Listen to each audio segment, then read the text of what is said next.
vengeance. Marche, arrête de faire le bébé, ma femme, Thérèse, criait pendant que j'étais étendu, immobile, sur le sol. Son frère, Bertrand, ricanait, tandis que sa sœur, Marianne, m'accusait de gâcher son anniversaire, mais quand les secours ont vu que je ne pouvais plus bouger mes jambes, elle a immédiatement appelé des renforts de police. L'IRM allait tout révéler.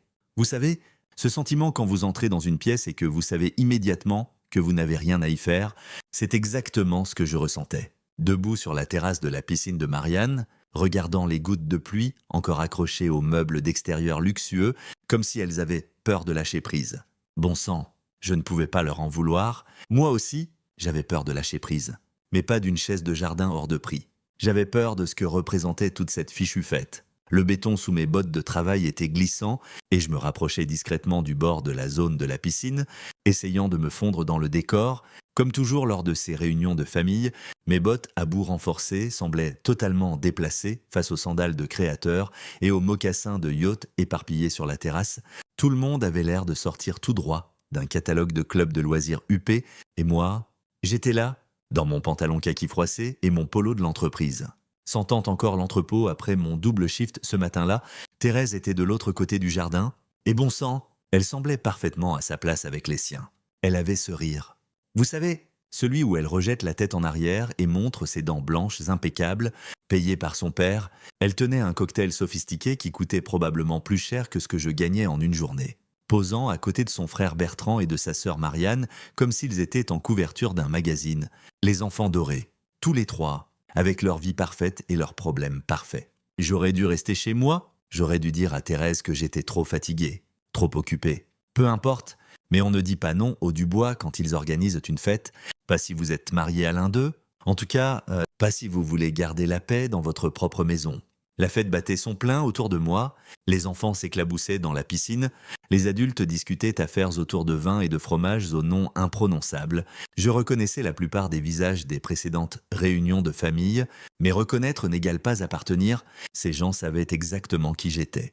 Le mari ouvrier de Thérèse, qui ne rentrait pas vraiment dans leur moule, le type qui réparait des trucs et déplaçait des cartons pendant qu'eux faisaient circuler de l'argent et concluaient à des affaires, je faisais profil bas, vraiment, juste là, à regarder l'eau onduler dans la piscine, pensant au nombre d'heures supplémentaires qu'il me faudrait pour payer la facture d'électricité ce mois-ci.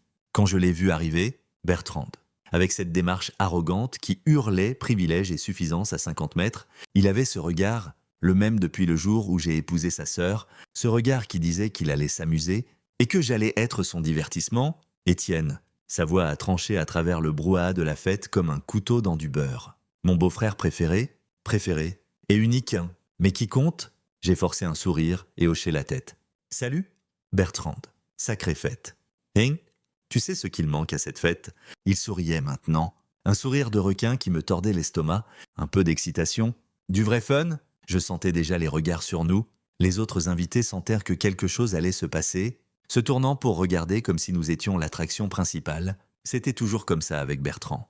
Il avait besoin d'un public pour ses jeux, besoin de témoins pour sa domination, et j'étais toujours sa cible favorite. « Allez, Étienne !» a-t-il crié, assez fort pour que tout le monde entende. « Montrons à ces gens du vrai fun. » J'ai reculé d'un pas, mes bottes rappant contre le béton mouillé. « Ça va ?»« Mec, vraiment, je profite juste de la fête. » Mais Bertrand n'acceptait pas de non. Jamais. C'est là que j'ai senti sa main se refermer sur mon bras. Pas amical, pas joueur, mais possessif. Comme si j'étais sa propriété, à utiliser comme bon lui semblait. « Non, non, non !» J'ai dit, essayant de garder ma voix calme, de ne pas faire de scène. « Bertrand, je suis en vêtements de travail. Mec, je veux pas. Arrête de casser l'ambiance. » La voix de Thérèse a coupé mes protestations comme si elle grondait un enfant. Elle n'a même pas levé les yeux de sa conversation, agitant juste la main dans ma direction. « C'est l'anniversaire de Marianne? Étienne, arrête d'être si dramatique. Dramatique, dramatique. » C'était toujours son mot pour moi quand j'essayais de poser des limites, quand je disais non à l'idée de fun de sa famille, quand je ne voulais pas être la cible de leurs blagues ou de leurs jeux. Dramatique. Marianne a ajouté depuis l'autre côté de la terrasse, sa voix tranchante d'irritation. « Sérieusement, Étienne, tu peux pas juste jouer le jeu pour une fois? C'est censé être mon jour spécial. » La foule regardait maintenant, tous, attendant de voir ce qui allait se passer, attendant de voir si j'allais être bon joueur ou si j'allais gâcher la fête avec mon drame. La pression était étouffante, mais familière aussi. C'était toujours comme ça dans la famille de Thérèse. Tu jouais leur jeu, ou tu étais le problème. La prise de Bertrand sur mon bras s'est resserrée. Tu vois, même la reine de la fête veut que tu t'amuses. Allez, petit frère, j'avais 34 ans, mais pour Bertrand, je serai toujours le petit frère à remettre à sa place. L'étranger qui devait être rappelé de sa position dans la hiérarchie familiale, Bertrand. S'il te plaît, j'ai essayé une dernière fois, mais ma voix a été noyée par son rire et les encouragements de la foule. Quelqu'un a crié « Vas-y !» Un autre sortait déjà son téléphone pour filmer ce qui allait se passer.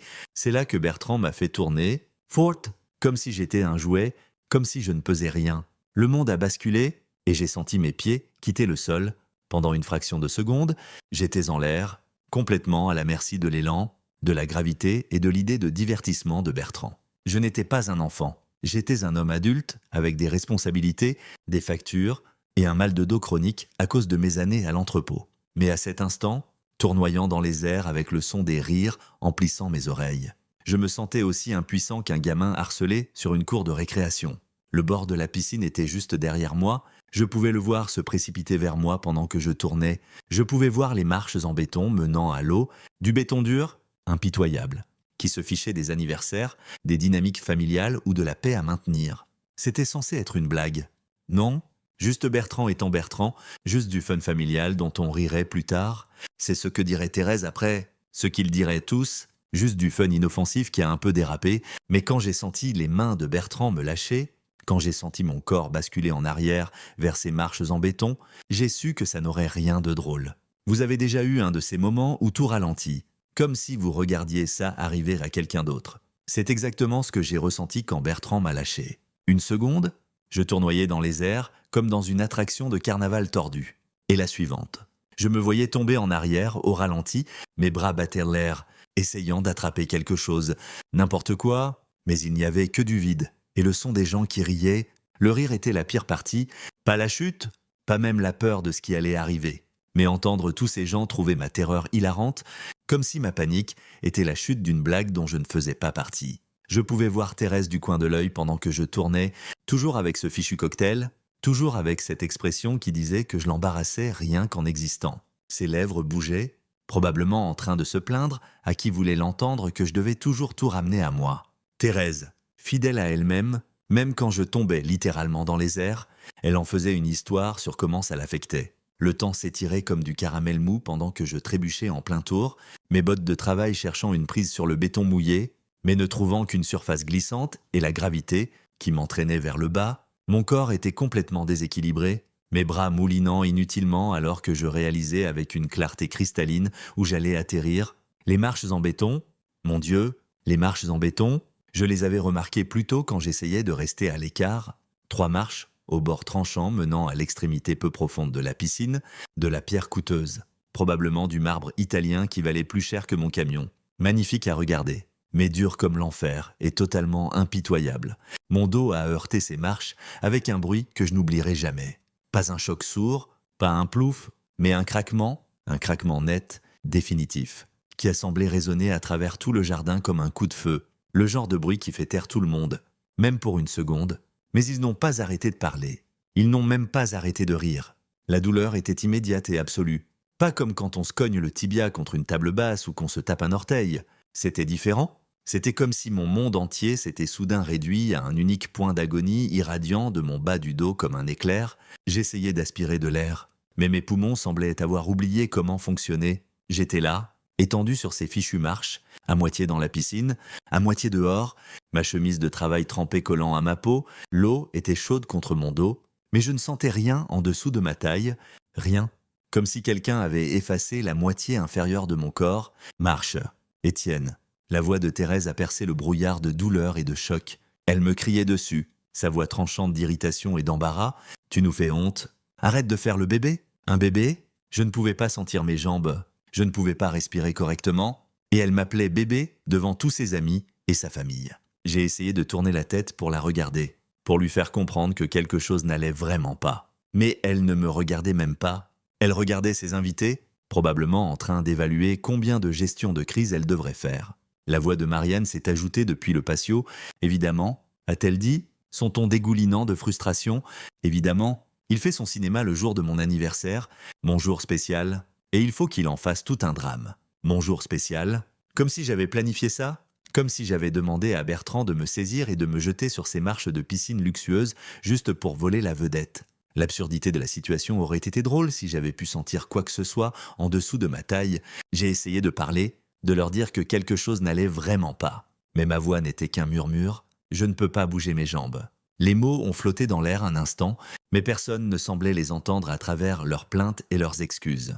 Bertrand était quelque part derrière moi, probablement en train de trouver comment transformer ça en une autre blague.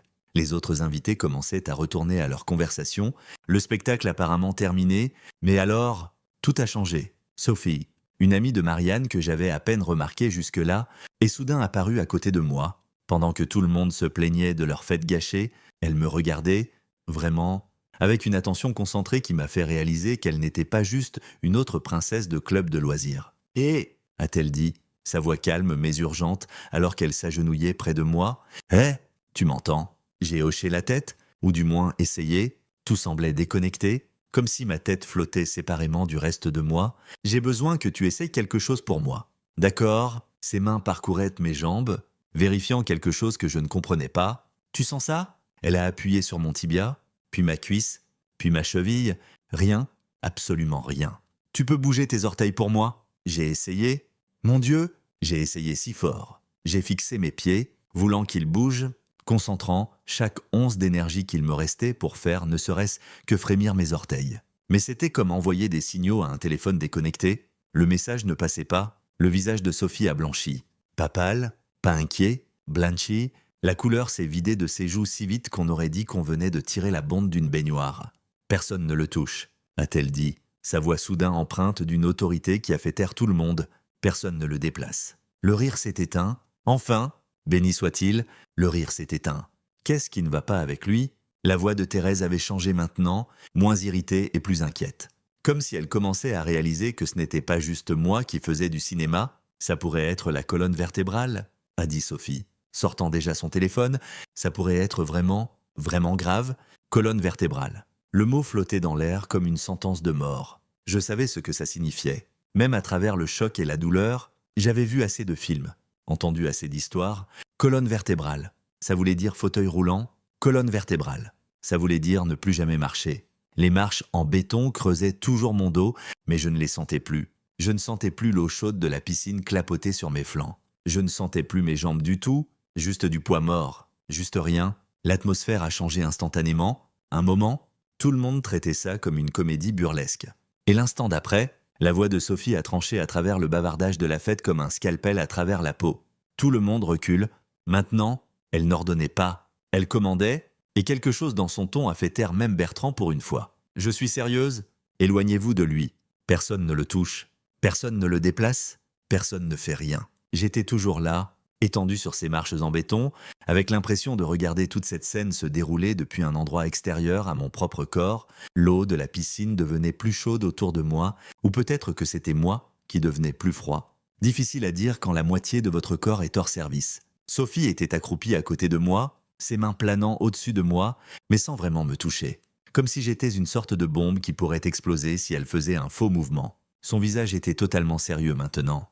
Plus aucun sourire poli de fête. « Comment vous appelez-vous » m'a-t-elle demandé, sa voix stable et professionnelle. « Étienne. » Ai-je réussi à croasser ? Ma voix semblait bizarre, comme si elle venait de la gorge de quelqu'un d'autre. « D'accord, Étienne. Je m'appelle Sophie, je suis secouriste. Et j'ai besoin que vous m'écoutiez très attentivement. Tout va bien se passer, mais j'ai besoin que vous restiez très immobile. Vous pouvez faire ça pour moi ? Une secouriste ? Dieu merci. Enfin quelqu'un qui savait ce qu'il faisait au lieu de rester là à faire des blagues sur ma douleur. Vous sentez ça ? Elle a touché ma jambe à nouveau, appuyant fermement sur mon mollet. J'ai fixé sa main, me forçant à ressentir quelque chose, n'importe quoi, mais c'était comme regarder quelqu'un toucher un mannequin. Je voyais ce qui se passait, mais il n'y avait aucune sensation, aucune connexion entre ce que mes yeux voyaient et ce que mon corps aurait dû ressentir. « Non » ai-je murmuré. « Rien ?» Elle a hoché la tête sombrement et a sorti son téléphone. Mais avant qu'elle ne puisse composer, Bertrand a décidé de rouvrir sa grande bouche. Allez, Sophie. Il a dit avec ce rire forcé qui signifiait qu'il commençait à être nerveux. C'était juste une blague. Le gars est probablement juste essoufflé. Tu sais, peut-être un muscle froissé ou quelque chose comme ça. Blague. Mon Dieu, il appelait encore ça une blague. Sophie ne l'a même pas regardé. Bertrand. J'ai besoin que tu te taises et que tu recules. Tout de suite. Pas besoin d'être. Il y a toutes les raisons d'être. Sa voix était glaciale. Tu viens de jeter un homme adulte en arrière sur des marches en béton. Il ne sent plus ses jambes. Ce n'est pas une blague. C'est une urgence médicale. Et si tu ne te pousses pas de mon chemin pour que je puisse l'aider, je te fais arrêter pour interférence avec des soins médicaux. Ça l'a fait taire rapidement. Le visage de Bertrand est passé de suffisant à pâle en 2 secondes chrono. Bien, peut-être qu'il commençait à comprendre que ce n'était pas juste une de ces stupides blagues. Thérèse, en revanche, était toujours en plein déni. Elle s'est approchée en trébuchant, ce cocktail toujours serré dans sa main parfaitement manucurée comme si c'était une sorte de couverture de sécurité. Sophie, vous ne pensez pas que vous exagérez un peu? Elle utilisait cette voix, celle qu'elle utilisait quand elle essayait de gérer une situation sans vraiment la gérer. Étienne a toujours eu tendance à, vous savez, exagérer les choses. Il est probablement juste fatigué du travail. Fatigué du travail, comme si l'épuisement faisait arrêter de fonctionner vos jambes. Madame, a dit Sophie sans détourner les yeux de moi, votre mari a subi ce qui semble être un traumatisme spinal important. Il n'a ni sensation ni mouvement dans ses membres inférieurs. Ce n'est pas de la fatigue. Ce n'est pas du cinéma. C'est une blessure potentiellement grave qui nécessite une intervention médicale immédiate. Blessure potentiellement grave. Les mots m'ont frappé comme un autre coup dans l'estomac. Je savais que c'était grave, mais l'entendre énoncé comme ça par quelqu'un qui savait de quoi il parlait rendait la chose réelle d'une manière qu'elle n'avait pas été auparavant. Sophie était déjà en train de composer le 15, tenant le téléphone à son oreille d'une main, tout en gardant l'autre positionnée près de moi, prête à arrêter quiconque essaierait de me déplacer. Ici Sophie Rodriguez, secouriste hors service, a-t-elle dit dans le téléphone, sa voix claire et professionnelle. J'ai besoin d'une ambulance au 1247, avenue des Chênes. Homme adulte, environ 34 ans, possible blessure à la colonne vertébrale suite à un traumatisme contondant dans la région lombaire. Le patient est conscient et alerte, mais rapporte une perte complète de sensations et de fonctions motrices dans les 2 membres inférieurs. Sa manière de parler, si calme, si précise, était à la fois rassurante et terrifiante. Rassurante parce que enfin quelqu'un prenait ça au sérieux, terrifiante parce que le langage clinique rendait la situation encore pire que ce que j'avais imaginé. Non, ne tentez pas de déplacer le patient, a-t-elle continué dans le téléphone. Le mécanisme de la blessure est une chute en arrière, sur des marches en béton, suite à un mouvement de rotation forcé. Oui, je reste en ligne. Thérèse commençait à faire les 100 pas maintenant, ses talons claquant contre le béton mouillé comme un métronome comptant les secondes jusqu'au désastre. C'est ridicule, a-t-elle marmonné, assez fort pour que tout le monde entende. Il va bien? Il va toujours bien? C'est juste Étienne qui fait son Étienne. Mais même en disant cela, je pouvais entendre le doute s'insinuer dans sa voix. Peut-être qu'elle commençait enfin à réaliser que son mari allongé immobile dans une piscine n'était pas normal. Même pour moi, Marianne se tenait à l'écart, les bras croisés, l'air de quelqu'un à qui on venait d'annuler Noël. « Je n'arrive pas à croire que ça arrive à ma fête ?» a-t-elle dit à personne en particulier. C'était censé être parfait. Parfait, bien sûr, parce que ma potentielle paralysie n'était qu'un désagrément pour sa célébration d'anniversaire. Les autres invités commençaient à se regrouper en petits cercles, chuchotant entre eux et jetant des regards dans ma direction. Certains semblaient inquiets, d'autres juste mal à l'aise, comme s'ils ne savaient pas s'ils devaient partir ou rester pour le drame. « Combien de temps pour l'ambulance ?» ai-je demandé à Sophie, surpris par la faiblesse de ma voix. 5 minutes, peut-être moins, a-t-elle dit, couvrant le combiné du téléphone. Ils envoient une équipe complète avec du matériel d'immobilisation spinale.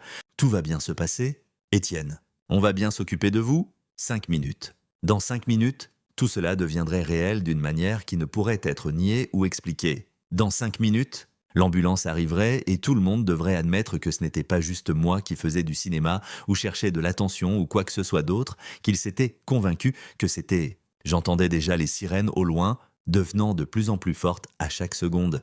Le son de ma vie qui changeait pour toujours. Un hurlement à la fois, les sirènes se sont rapprochées jusqu'à être juste au-dessus de nous, puis se sont soudainement arrêtées, laissant un silence étrange qui semblait plus lourd que tout le bruit précédent. J'entendais des portières claquer, des échanges radio, le bruit de l'équipement déplacé, des voix professionnelles coupant le calme suburbain comme si elles possédaient les lieux. Le premier à franchir la grille était l'officier Renaud. Je pouvais voir son badge quand il s'est agenouillé à côté de Sophie, un grand gaillard, probablement dans la quarantaine, avec ce calme qui vient d'avoir vu trop de choses pour être secoué par quoi que ce soit. Son uniforme était impeccable, son badge brillant, et il avait ce regard de flic, celui qui ne rate rien et juge tout. « Qu'est-ce qu'on a ici ?» a-t-il demandé à Sophie, mais ses yeux balayèrent déjà la scène, notant le béton mouillé, la piscine. La foule de gens trop bien habillés qui se tenaient là, mal à l'aise, hommes adultes, traumatisme spinal suite à une chute, a dit Sophie, toujours en mode professionnel, événement observé. Pas de sensation ni de mouvement en dessous de la taille. Renaud a hoché la tête et a sorti un petit carnet. « Et vous êtes Sophie Rodriguez, secouriste avec Métro Ouest. Je suis hors service. Mais j'étais là quand c'est arrivé. L'équipe de l'ambulance est arrivée ensuite. » Deux femmes en uniforme bleu marine assorties, se déplaçant avec cette efficacité entraînée que les secouristes acquièrent après des années à gérer les pires jours des autres. La plus âgée, une femme noire aux cheveux striés d'argent et aux yeux bienveillants, s'est agenouillée à côté de moi pendant que sa partenaire commençait à déballer du matériel d'un sac jaune vif. « Bonjour, je m'appelle Camille. » a-t-elle dit, sa voix chaude mais professionnelle. « Je vais m'occuper de vous aujourd'hui. Comment vous appelez-vous ?»« Monsieur Étienne. » Ai-je réussi à dire? Ma bouche était sèche comme du sable, et ma voix semblait venir du fond d'un puits. « D'accord, Étienne.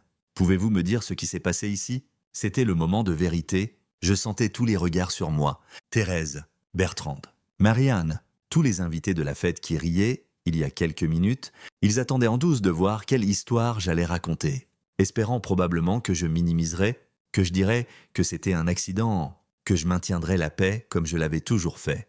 Mais allongé là sur ces marches en béton, incapable de sentir la moitié de mon corps, quelque chose avait changé en moi.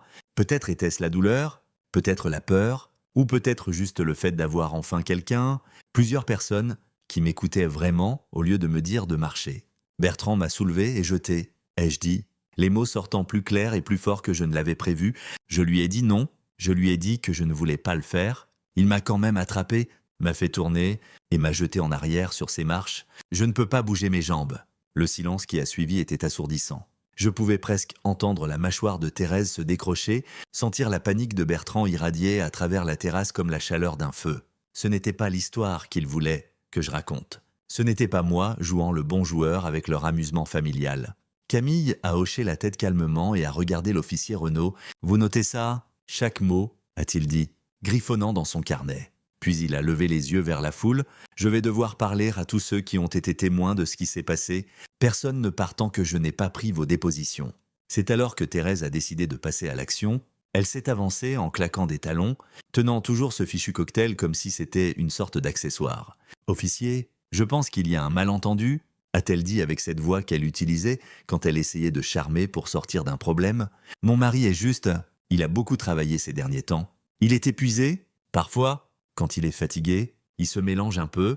Vous savez, ce mélange, elle essayait vraiment de dire à un flic que j'étais confus à propos de ce qui venait d'arriver à mon propre corps. Camille n'a même pas regardé Thérèse. Elle était occupée à vérifier mes pupilles avec une petite lampe de poche, à tester mes réflexes, à faire toutes ces choses médicales qui me dépassaient complètement. « Pouvez-vous bouger vos orteils pour moi ?» Étienne. J'ai essayé.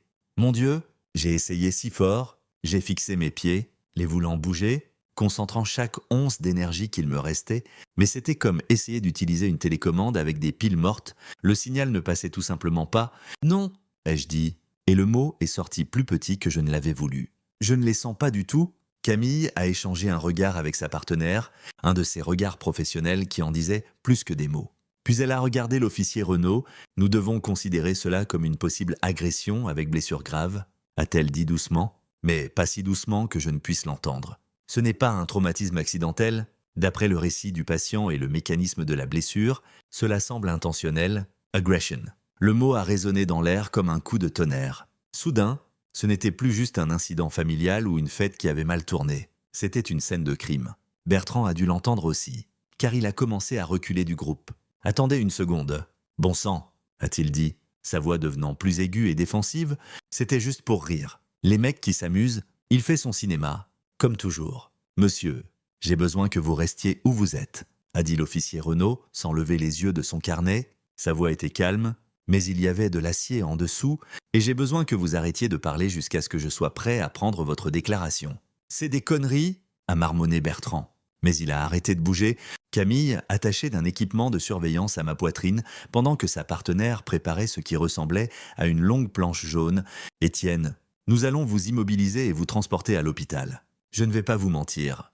C'est sérieux, mais vous êtes entre de bonnes mains maintenant. D'accord. Elle communiquait par radio avec la régulation, sa voix professionnelle et urgente. Unité 47 demande des renforts de police à l'emplacement actuel. Agression présumée avec blessure corporelle. Patient est un homme de 34 ans avec un apparent traumatisme de la colonne vertébrale suite à une prétendue agression physique. Tout s'est arrêté. Les invités de la fête, les plaintes de Thérèse, même le drame d'anniversaire de Marianne. Tout s'est figé. Parce que ces mots rendèrent la chose officielle, ce n'était pas un accident.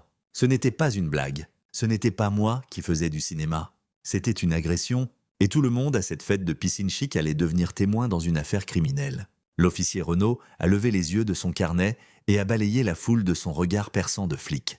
Comme je l'ai dit, personne ne part. C'est maintenant une enquête active.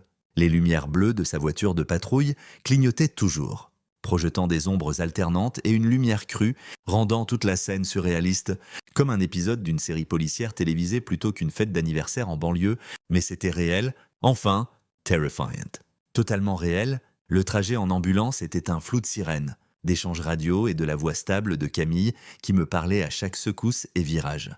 Il m'avait attaché à cette planche jaune plus fort qu'un cadeau de Noël. Ma tête immobilisée entre des blocs de mousse qui me donnaient l'impression d'être piégé dans une camisole médicale. Chaque nid de poule que nous heurtions envoyait une secousse à travers mon corps que je pouvais sentir dans le haut de mon dos, mais nulle part ailleurs, un rappel constant que quelque chose n'allait vraiment, fondamentalement pas. L'hôpital général de l'Est ressemblait exactement à tous les hôpitaux que j'avais vus dans les films. Tout en verre et béton, avec cette odeur stérile d'antiseptique qui vous frappe dès que les portes de l'ambulance s'ouvrent. Mais ce n'était pas un film. C'était ma vie.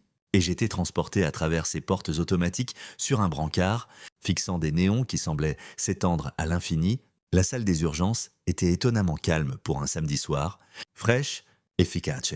Avec cette urgence feutrée que les hôpitaux maîtrisent si bien, les infirmiers en tenue colorée se déplaçaient comme s'ils avaient chorégraphié chaque pas. Et tout le monde semblait savoir exactement ce qu'il faisait. Sauf moi. J'étais juste du fret à ce stade. Transféré d'un groupe de professionnels à un autre comme un colis en livraison, ils m'ont conduit dans une salle qui sentait le désinfectant et la peur. Les murs étaient de ce beige hospitalier censé être apaisant, mais qui rendait tout stérile et froid. Il y avait une horloge au mur qui tic-taquait assez fort pour compter les secondes de ma terreur, et une fenêtre donnant sur le parking où des gens normaux vivaient leur vie normale. Le docteur Nicolas Perrault s'est présenté pendant que les infirmiers me connectaient à diverses machines qui bipaient et ronronnaient comme un orchestre électronique. Il était plus jeune que je ne l'avais imaginé, peut-être 45 ans, avec des cheveux grisonnants et cette manière rassurante au chevet qui prenait probablement des années à perfectionner. « Étienne, je suis le docteur Perrault. » A-t-il dit, tirant une chaise pour être à mon niveau. « Je comprends que vous avez vécu une sacrée épreuve aujourd'hui. Les secouristes m'ont briefé sur ce qui s'est passé. Mais j'aimerais l'entendre de votre bouche. Pouvez-vous me raconter la chute ?» Alors je lui ai raconté, encore, toute l'histoire. Bertrand qui m'attrape, me fait tourner, me jette en arrière sur ses marches en béton. Le craquement que j'ai entendu en heurtant, la façon dont mes jambes ont juste cessé de fonctionner. Le docteur Perrault a écouté sans m'interrompre, prenant parfois des notes sur sa tablette, hochant la tête au bon moment. « Nous allons devoir faire des images. » A-t-il dit quand j'ai fini, en commençant par une IRM de votre colonne vertébrale. Je sais que ça peut sembler effrayant, mais nous devons voir exactement à quoi nous avons affaire avant de prendre des décisions sur le traitement. Effrayant ne suffisait pas à décrire ça. Je n'avais jamais passé d'IRM auparavant, mais j'en avais entendu parler. Les bruits forts, les espaces confinés, la manière dont il pouvait te voir à l'intérieur de votre corps et vous dire des choses que vous ne vouliez pas savoir. Mais quel choix avais-je ? Je ne pouvais pas sentir mes jambes, ne pouvais rien bouger en dessous de ma taille. J'avais besoin de réponses, même si ces réponses allaient détruire ma vie. La machine à IRM ressemblait à quelque chose sorti d'un film de science-fiction. Ce tunnel blanc énorme qui bourdonnait d'une énergie à peine contenue, ils m'y ont glissé comme si j'étais offert à une sorte de monstre technologique. Et pendant les 45 minutes suivantes, j'ai écouté des bruits qui appartenaient à un chantier de construction, pas à un hôpital.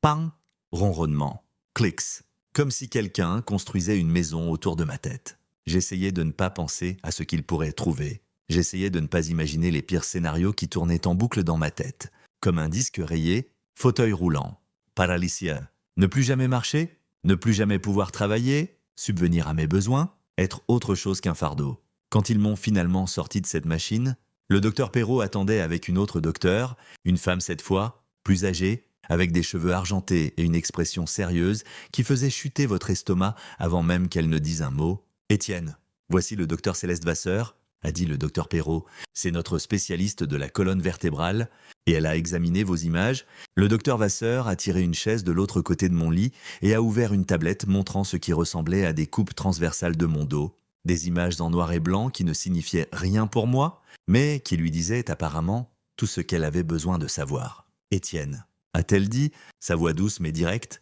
vous avez une fracture récente dans votre colonne lombaire, spécifiquement à la vertèbre L2, c'est ce qui cause vos symptômes actuels. Une fracture. J'avais brisé mon dos, les mots m'ont frappé comme une autre chute.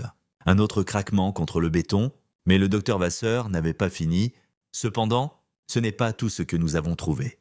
Elle a glissé vers d'autres images sur sa tablette, pointant des zones qui semblaient endommagées, même à mon œil non entraîné. Nous avons découvert 3 fractures plus anciennes dans votre colonne également, LCIA, T9 et T11, ce sont des blessures anciennes. Étienne, certaines semblent remonter à des mois, peut-être même des années. La pièce a commencé à tourner. Pas métaphoriquement, littéralement, comme si j'étais de retour sur cette terrasse de piscine. Jeté par Bertrand, mais c'était pire que d'être jeté. C'était tout mon passé réécrit en images médicales noires et blancs, des blessures anciennes. Ai-je murmuré ? Oui, a dit le docteur Perrault, se penchant en avant. Toutes ces fractures montrent des signes de traumatisme contondant répétés.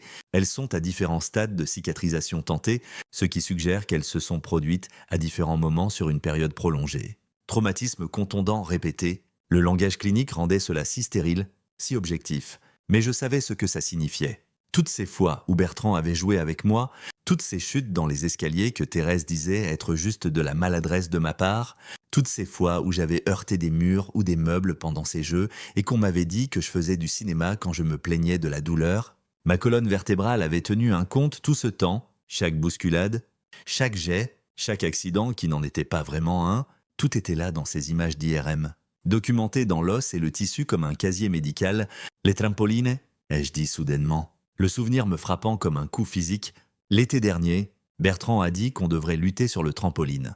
Je suis tombé, j'ai heurté le cadre, Thérèse a dit que j'allais bien, les escaliers, ai-je continué, d'autres souvenirs affluents. Il y a 3 mois, je suis tombé dans les escaliers chez eux. Bertrand a dit que j'avais trébuché, mais il était juste derrière moi. Je ne pouvais pas m'asseoir droit pendant 1 semaine. Le docteur Vasseur et le docteur Perrault ont échangé un regard que je commençais à reconnaître, le regard qui disait qu'ils avaient déjà vu ça, qu'ils savaient exactement ce que représentaient ces anciennes fractures. « Étienne, a dit le docteur Vasseur doucement, votre colonne vertébrale nous raconte une histoire, et ce n'est pas une histoire d'accident. Le coup à la porte de ma chambre d'hôpital est arrivé vers 20h ce soir-là, juste au moment où les infirmiers changèrent d'équipe et que le couloir prenait cette ambiance calme et posée que les hôpitaux ont après les heures de visite. J'essayais encore de digérer tout ce que les médecins m'avaient dit, d'essayer de me faire à l'idée que mon propre corps avait documenté des années de maltraitance sans que je m'en rende compte. Étienne, une voix de femme, professionnelle mais pas dénuée de gentillesse. Je suis l'inspectrice Annika Fournier du commissariat de métro. Puis-je entrer ? L'inspectrice Fournier n'était pas ce à quoi je m'attendais. Peut-être à cause de toutes ces séries policières à la télé, mais j'imaginais un vieux type bourru avec une barbe de 3 jours et une mauvaise attitude. Au lieu de ça, elle avait peut-être 40 ans, avec des cheveux courts naturels et des yeux bruns intelligents qui semblaient tout capter d'un coup. Elle portait un simple blazer noir et avait cette confiance discrète qui vient de savoir exactement ce qu'on fait. L'officier Renaud m'a demandé de faire suite à ce qui s'est passé à la fête aujourd'hui, a-t-elle dit, tirant la chaise des visiteurs et s'installant comme si elle avait tout le temps du monde. « Comment vous sentez-vous » Comme si j'avais été renversé par un camion, sauf que le camion s'appelait Bertrand. Et apparemment, il me renverse depuis des années. Elle a souri à ça. Pas un sourire heureux, mais le genre de sourire qui disait qu'elle avait entendu des histoires pires et que la mienne ne la choquait pas. Je fais ce métier depuis 15 ans. Étienne, j'ai vu beaucoup de choses. Ce que je vois ici ce soir, c'est un schéma. Et les schémas racontent des histoires. Elle a sorti une tablette et a ouvert ce qui semblait être un fichier vidéo. Avant d'entrer dans les détails, je veux vous montrer quelque chose. Un des invités à la fête a filmé ce qui s'est passé. Vous vous sentez capable de regarder ? J'ai hoché la tête, même si une partie de moi ne voulait pas voir, ne voulait pas revoir mon humiliation et ma douleur en haute définition. Mais une autre partie, celle qu'on avait appelée dramatique et cherchant l'attention pendant des années, avait besoin de voir la preuve. La vidéo était tremblante, visiblement tournée avec un téléphone, mais elle capturait tout. J'étais là, debout près de la piscine dans mes vêtements de travail, clairement en train d'essayer de rester à l'écart. On pouvait me voir reculer quand Bertrand s'approchait, entendre mon nom, voir l'instant précis où il m'a attrapé le bras quand même. Montrons aux invités un peu de fun. La voix de Bertrand était claire comme du cristal dans l'enregistrement, forte et exubérante comme s'il jouait pour un public. Puis est venu le tour, regarder ça de l'extérieur était en quelque sorte pire que de le vivre. Je pouvais voir à quel point j'avais l'air impuissant, complètement à la merci de Bertrand. La manière dont il m'a jeté n'était pas joueuse. Elle était violente, délibérée, comme s'il voulait me faire mal et se fichait de qui le voyait. Le craquement quand j'ai heurté ces marches en béton était audible même à travers le petit haut-parleur du téléphone. Net et définitif, comme un coup de feu. Et puis est venue la pire partie, le rire. Tellement de rire. Pendant que j'étais là, incapable de bouger, arrête de faire le bébé. La voix de Thérèse a traversé l'enregistrement, dégoulinante de mépris et d'embarras. On pouvait la voir en arrière-plan, roulant des yeux, plus préoccupée par ce que pensaient les autres invités que par son mari allongé immobile dans la piscine. L'inspectrice Fournier a mis la vidéo en pause. « Qu'est-ce que vous voyez quand vous regardez ça ?»« Étienne, je vois une agression ?» ai-je dit, surpris par la fermeté de ma voix. Je vois mon beau-frère m'attaquer pendant que ma femme restait là. Et laisser faire, c'est exactement ce que je vois aussi. Elle a pris quelques notes sur sa tablette. L'officier Renaud m'a dit que vous avez mentionné que ce n'était pas la première fois que quelque chose comme ça arrivait. Les médecins m'ont montré vos résultats d'IRM. 3 anciennes fractures, toutes cohérentes avec le type de traumatisme que nous venons de voir. Alors je lui ai tout raconté, tout. L'incident du trampoline où Bertrand m'avait fait tomber du bord et j'avais heurté le cadre métallique assez fort pour me casser une côte. Bien qu'on ne l'ait pas su à l'époque, parce que Thérèse m'avait convaincu que je faisais du cinéma à propos de la douleur. Les escaliers à la fête de la Toussaint où Bertrand m'avait accidentellement bousculé par derrière et m'avait fait dégringoler tout un escalier en béton. La fête de piscine il y a 2 étés où il m'avait maintenu sous l'eau, comme une blague. Jusqu'à ce que je manque de m'évanouir. À chaque fois, il y avait une excuse. À chaque fois, c'était juste Bertrand étant Bertrand. Juste du fun familial qui allait un peu trop loin. À chaque fois, j'étais celui qui était trop sensible, trop dramatique, trop incapable de prendre une blague. Et votre femme a demandé l'inspectrice Fournier quelle était sa réaction à ces incidents. C'était la partie la plus difficile à raconter, parce que si Bertrand était celui qui me faisait mal physiquement, Thérèse était celle qui s'assurait que je ne riposte jamais. Ne me plaigne jamais, ne me défende jamais. Elle était celle qui me convainquait que c'était normal, que c'était juste la manière dont sa famille montrait de l'affection. Elle prenait toujours son parti, ai-je dit, toujours. Si je me plaignais d'être blessé, elle disait que je l'embarrassais. Si j'essayais d'éviter ses jeux, elle disait que j'étais asocial. Elle me faisait sentir que j'étais le problème pour ne pas vouloir être jeté partout par son frère. L'inspectrice Fournier a hoché la tête comme si elle avait déjà entendu cette histoire. Ça s'appelle de l'habilitation, Étienne. Et dans certaines juridictions, ça peut être considéré comme une forme d'abus en soi. Votre femme avait le devoir de vous protéger. Et au lieu de ça, elle a participé à un schéma de préjudice qui a duré des années, un schéma de préjudice. Cette phrase m'a frappé comme une autre révélation. Parce que c'est exactement ce que c'était. Pas une série d'accidents ou de blagues qui tournaient de mal, mais une campagne délibérée et soutenue de violence qui avait été normalisée et excusée jusqu'à ce que je ne la reconnaisse même plus comme de l'abus. La bonne nouvelle, a continué l'inspectrice Fournier, c'est que nous avons tout ce qu'il faut pour monter ce dossier. La preuve vidéo est claire et sans ambiguïté. Les preuves médicales montrent un schéma documenté de blessures. Nous avons les témoignages des invités à la fête, y compris celui de la secouriste qui vous a traité. Elle a fait une pause et m'a regardé directement. Sur la base des preuves, nous déposons des accusations contre Bertrand pour agression avec préjudice corporel. Vu la gravité de vos blessures et le schéma que nous avons découvert, nous envisageons également des accusations d'agression aggravée et potentiellement de violence domestique par procuration. Et Thérèse, ai-je demandé, c'est plus compliqué, mais nous construisons un dossier pour négligence conjugale et obstruction à la justice.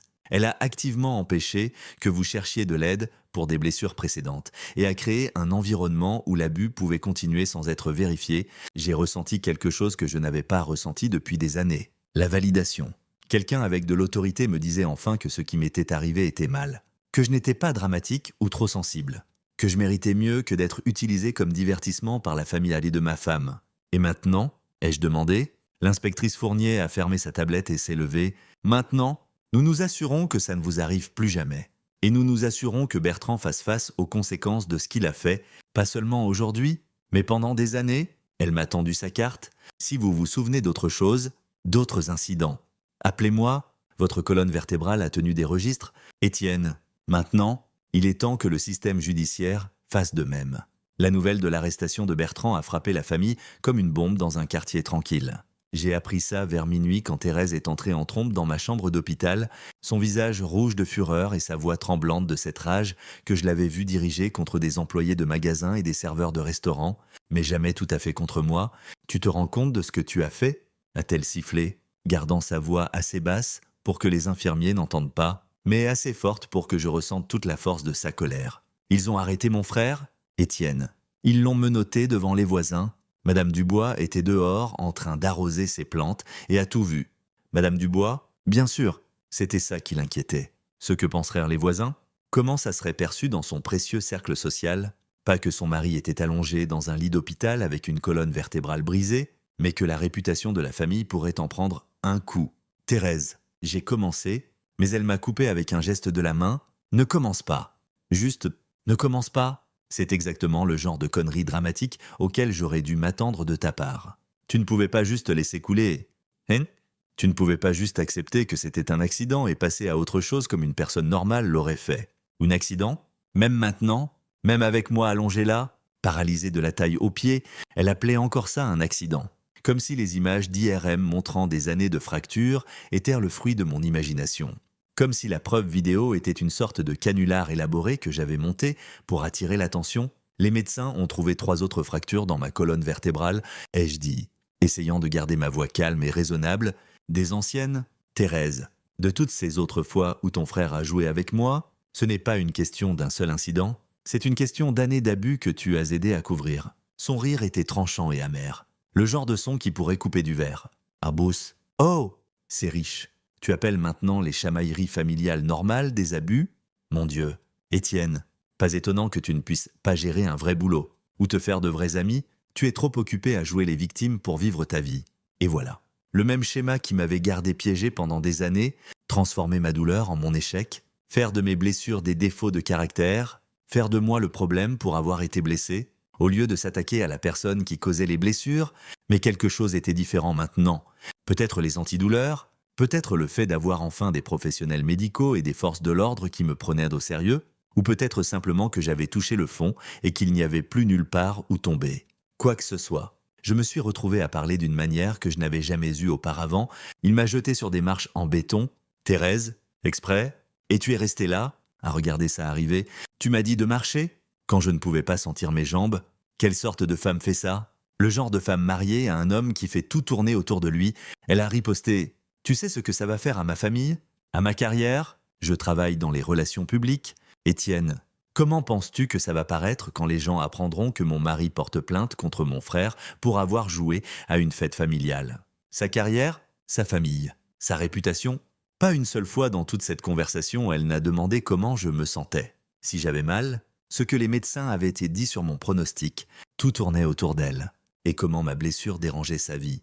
C'est alors que l'officier Renaud est apparu dans l'embrasure de la porte, son expression sévère. « Madame Dubois, il faut que je vous parle. » Thérèse s'est tournée vers lui avec ce faux sourire qu'elle utilisait avec les figures d'autorité, celui qui disait qu'elle était une personne raisonnable qui pouvait sûrement régler tout malentendu. « Officier, je pense qu'il y a eu une confusion à propos de ce qui s'est passé aujourd'hui.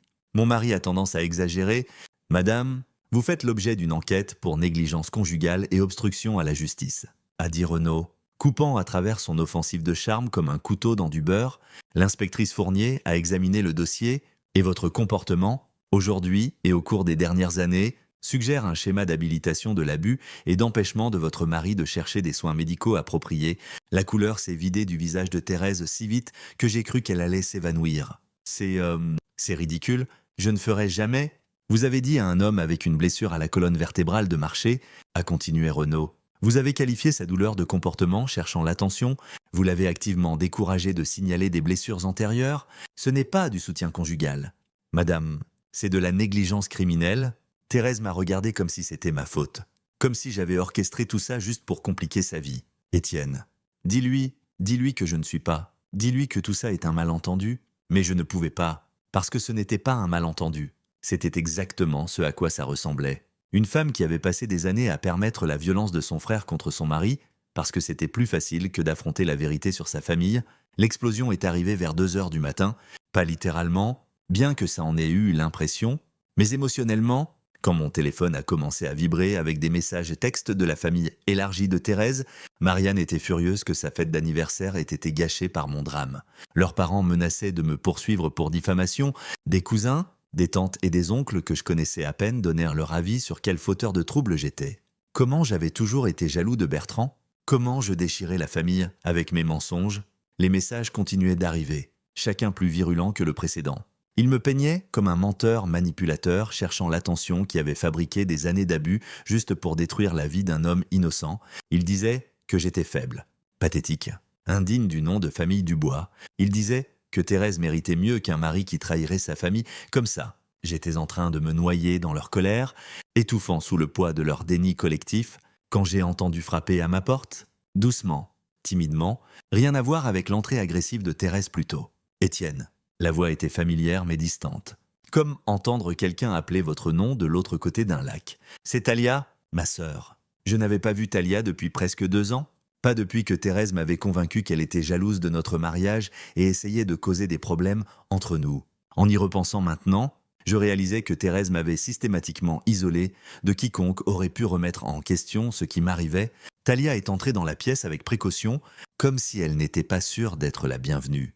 Elle semblait plus vieille que dans mes souvenirs. Ses cheveux bruns, striés de gris, des rides d'inquiétude autour des yeux qui n'étaient pas là avant. Mais quand elle m'a vu allongée dans ce lit d'hôpital, son visage s'est effondré avec une douleur qui semblait presque physique. « Oh, Étienne !» a-t-elle chuchoté. Et soudain, elle était à côté de mon lit, prenant ma main dans les siennes. J'ai entendu ce qui s'est passé. Je suis venu dès que j'ai pu. « Talia !» ai-je dit. Et à ma surprise, ma voix est sortie craquelée et brisée. « Je suis tellement désolé. Pour tout, pour être resté à l'écart, pour ne pas avoir appelé, pour... Arrête, a-t-elle dit fermement. Tu ne t'excuses pas auprès de moi? J'aurais dû essayer plus fort de rester en contact. J'aurais dû voir ce qui se passait. J'ai toujours su que quelque chose n'allait pas avec Thérèse, avec toute cette famille, mais je ne savais pas à quel point c'était grave. Elle a rapproché sa chaise de mon lit et s'est penchée en avant, ses yeux intenses et concentrés. Je veux que tu saches quelque chose, Étienne. Je n'ai jamais cessé de t'aimer. Je n'ai jamais cessé de m'inquiéter pour toi, et je n'ai jamais cru une seconde que tu méritais la manière dont il te traitait. Pour la première fois, en des années, peut-être pour la première fois depuis que j'avais épousé Thérèse, quelqu'un de ma famille me disait que j'avais de l'importance, que je valais la peine d'être protégé, que je méritais mieux que ce que j'avais reçu, et pour la première fois depuis que ce cauchemar avait commencé, j'ai pleuré. L'opération est arrivée 3 jours plus tard.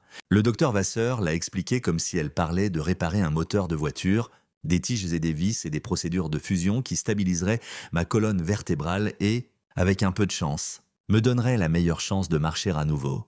Meilleure chance, étant l'expression clé, car personne ne pouvait rien me promettre sauf de la douleur et un long chemin vers la récupération. Je me suis réveillé de l'anesthésie avec l'impression d'avoir été à nouveau renversé par ce même camion, sauf que cette fois, il avait reculé et m'avait roulé dessus quelques fois de plus pour faire bonne mesure. L'incision dans mon dos donnait l'impression que quelqu'un avait pris un chalumeau sur ma colonne vertébrale et les médicaments qu'il me donnait pour la douleur rendaient tout flou et distant. Comme si je regardais ma vie arriver à quelqu'un d'autre. Mais la pire partie n'était pas la douleur physique. C'était la peur. Chaque jour, je fixais mes jambes sous ces couvertures d'hôpital et les voulais bouger, frémir, me donner un signe que l'opération avait fonctionné. Certains jours, je jurais sentir quelque chose, un picotement ou une contraction, mais les médecins m'ont averti que les sensations fantômes étaient courantes et ne signifiaient pas nécessairement quelque chose. C'est alors que le docteur Amélie Rojas est entrée dans ma vie comme un sergent instructeur en blouse. Elle faisait peut-être 50 milliliters, mais se tenait comme si elle pouvait soulever un camion à la force des bras, avec des cheveux grisonnants tirés en arrière dans une queue de cheval sans chichi, et ce regard direct qui vous faisait vous redresser, même quand vous étiez allongé à plat sur le dos. « Étienne », a-t-elle dit notre premier jour, « je vais vous dire quelque chose maintenant qui pourrait vous énerver. Ce sera la chose la plus difficile que vous ayez jamais faite de votre vie. Il y aura des jours où vous voudrez abandonner, où vous voudrez accepter que c'est le mieux que vous puissiez obtenir. Mais je ne vous laisserai pas faire. » Elle avait raison sur le fait que ce serait dur. Mon Dieu, avait-elle raison? La première semaine, tout ce que nous faisions était d'essayer de me faire asseoir sans m'évanouir, mon équilibre était fichu, ma forza centrale inexistante, et chaque mouvement donnait l'impression que ma colonne vertébrale était tordue avec une clé à molette. J'ai vomi 2 fois le premier jour, juste à cause de l'effort de rester droit. Votre corps se souvient de la douleur, disait le docteur Rojas pendant les séances, qui me laissait en sueur et tremblant. Maintenant, nous devons lui apprendre à se souvenir de la force.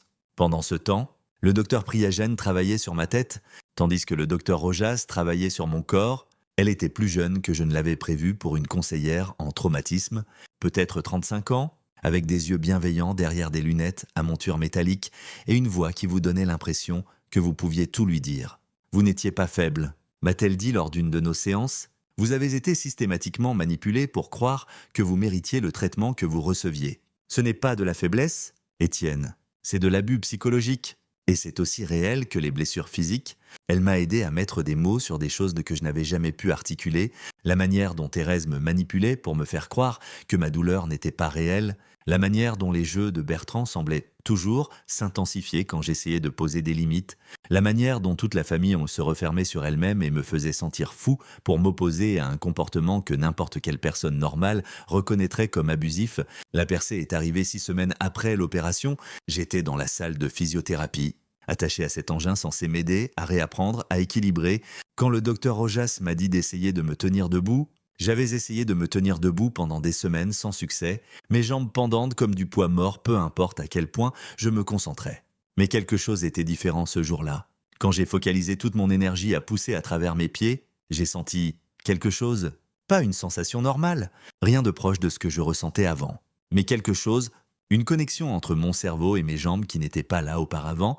Putain, ai-je chuchoté alors que je parvenais à supporter une partie de mon propre poids pendant environ 3 secondes avant de m'effondrer dans le harnais de sécurité. Le docteur Rojas souriait comme si elle venait de gagner au loto. « Vous avez senti ça ?» ?»« J'ai senti quelque chose, ai-je dit. Et pour la première fois depuis que ce cauchemar avait commencé, j'ai ressenti autre chose aussi. De l'espoir. Le tribunal n'était pas du tout comme je l'avais imaginé. Peut-être que j'avais regardé trop de drames juridiques, mais j'avais picturé quelque chose de grandiose et intimidant. Au lieu de ça, c'était juste un bâtiment ordinaire avec des néons et une moquette usée qui sentait le vieux café et l'anxiété. Mais entrer dans cette salle d'audience, avec ma canne et ma démarche instable, donnait l'impression d'entrer dans le moment le plus important de ma vie. L'avocat de Bertrand était exactement ce à quoi on s'attendait pour quelqu'un défendant un gosse de riche dans une affaire d'agression. Costume cher, cheveux gominés, et ce sourire condescendant qui disait qu'il pensait que tout cela était indigne de lui. Pendant les déclarations d'ouverture, il a peint Bertrand comme un homme de famille aimant le fun dont la blague inoffensive avait été exagérée par un beau-frère trop sensible avec un historique de comportement dramatique. « Mesdames et messieurs du jury », a-t-il dit, gesticulant vers Bertrand comme s'il présentait un élève modèle. Ce n'était rien de plus qu'une chamaillerie familiale typique qui a malheureusement abouti à un accident. Mon client n'a jamais eu l'intention de causer du tort. Et la tentative de l'accusation de criminaliser un comportement fraternel normal est franchement ridicule. Comportement fraternel normal, même dans une salle d'audience. Ils essayaient encore de faire de ça ma faute pour ne pas savoir prendre une blague. Mais ensuite, les preuves ont commencé à affluer. Et leur histoire s'est effondrée comme un château de cartes dans un ouragan. La procureure, une femme vive nommée Sandra Martinez, a méthodiquement construit le dossier pièce par pièce. D'abord est venue la vidéo de la fête, projetée sur un grand écran où tout le monde pouvait voir exactement à quel point la blague de Bertrand avait été violente. La salle d'audience était silencieuse comme une tombe pendant qu'il me regardait être tourné et jeté comme une poupée de chiffon. On pouvait entendre le rire de Bertrand sur l'enregistrement, voir la force délibérée qu'il utilisait, regarder l'instant précis où mon corps s'écrasait sur ces marches en béton. Il n'y avait rien de ludique là-dedans. Puis est venu le docteur Vasseur avec les images d'IRM. Elle a affiché ces images noires et blancs de ma colonne vertébrale sur un écran et a guidé le jury à travers chaque fracture comme si elle lisait un manuel médical, 3 fractures antérieures, toutes cohérentes avec un traumatisme contondant. Elfir, Tinoi, Tilavon. Ces blessures se sont produites sur une période de plusieurs années et montrent un schéma clair d'abus répétés. Quand ce fut mon tour de témoigner, j'avais peur que ma voix tremble ou que je bafouille. Mais en m'asseyant dans ce fauteuil de témoin, regardant le jury, quelque chose a cliqué. Ces gens méritaient d'entendre la vérité, pas la version familiale édulcorée, pas les conneries de blâme de victimes qu'on m'avait servi pendant des années, mais la vérité réelle sur ce qui m'était arrivé. Je leur ai parlé de l'incident du trampoline, des escaliers, des jeux de piscine qui n'étaient pas vraiment des jeux. J'ai expliqué comment chaque blessure avait été minimisée, chaque plainte retournée contre moi comme preuve de ma faiblesse ou de ma nature dramatique. Bertrand ne m'a pas juste fait mal ce jour-là à la piscine, ai-je dit, ma voix ferme et claire. Il m'a fait mal pendant des années, et la famille de ma femme m'a appris que c'était ma faute de ne pas être assez dur pour l'encaisser. Le témoignage du docteur Jean était dévastateur. Elle a expliqué le lien traumatique, la manipulation psychologique et la manipulation psychologique qui maintient les victimes d'abus piégées dans des cycles de violence. Elle a clairement dit que ma réticence à riposter ou à signaler les incidents précédents n'était pas de la faiblesse. C'était une réponse prévisible à un abus psychologique soutenu. Le jury a délibéré pendant moins de 3 heures.